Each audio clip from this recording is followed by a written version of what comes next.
আজকের এই জনসমুদ্র প্রমাণ করে 17-18 বছর ধরে জামাত ইসলামী তথা ইসলামী শক্তির উপরে অত্যাচার জুলুম নিপীড়ন হয়েছে, তার বিরুদ্ধে এই জনসমুদ্র হচ্ছে গণবিস্ফোরণের সৃষ্টি করেছে। জামাত ইসলামীর শহীদ নেতৃবৃন্দকে কারাগারে বৃদ্ধ বয়সে ফাঁসিতে ঝুলিয়ে হত্যা করা হয়েছে। মজলুম বৃদ্ধ নেতাদের কারাগারে তিলে তিলে তাদেরকে হত্যা করা হয়েছে। জামাত ইসলামের নিবন্ধন কেড়ে নেওয়া হয়েছে, প্রতীক কেড়ে নেওয়া হয়েছে, ক্রস ফায়ার, আয়নাঘর, রিমান্ড, হাজার হাজার লোকদের কারারুদ্ধ করে দুনিয়া জানে বাংলাদেশের মধ্যে সবচেয়ে মজলুম হচ্ছে জামাত ইসলামী। সেই মজলুম সংগঠনের প্রিয় নেতা ডাক্তার শফিকুর রহমান হচ্ছে এমন মানবিক নেতা, জুলাই অভ্যুত্থানের জুলাইয়ের উত্তাল দিনগুলোতে আমিরে জামাত 17 তারিখে হাত সফর করে দেশে ফিরলেন। 18 তারিখে আমরা সাংবাদিক সম্মেলন করলাম। সেই দিন রাতেই প্রতিদিন ছাত্র হত্যা হচ্ছে। আমিরে জামাত আমাদের ডেকে বললেন, যত লোক নিহত হচ্ছে, যত আহত হচ্ছে, এরা কোনো সব শহীদ আমাদের শহীদ, সব আপনারা বাড়িতে বাড়িতে যান।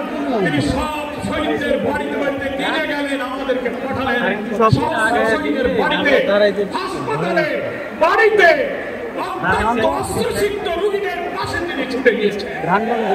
সত্যমত আমরাই মনে হয় বাংলাদেশের রাজনৈতিক দলের মধ্যে মহান আল্লাহর ইচ্ছায় বেশিরভাগ শহীদের পাশে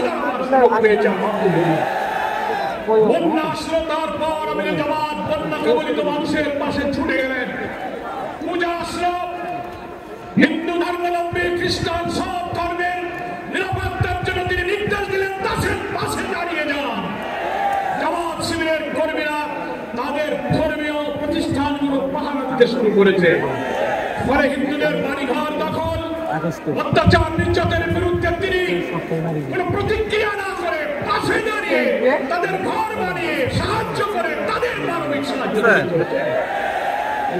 আমার প্রিয় নেতা হচ্ছে জাতীয় মানবিক নেতা। তিনি বাংলাদেশে মানবিক সমৃদ্ধ বাংলাদেশের জন্য একটি জাতীয় ঐক্যের ডাক দিয়েছেন।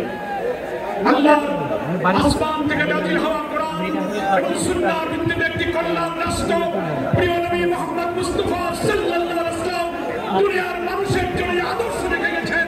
সেই আদর্শকে ভিত্তি করে জনগণ, সভ্যতা, প্রয়োজন, চ্যালেঞ্জকে সামনে রেখে আমরা একটি কল্যাণ, একটি সুশাসনের রাষ্ট্র কায়েম করতে চাই।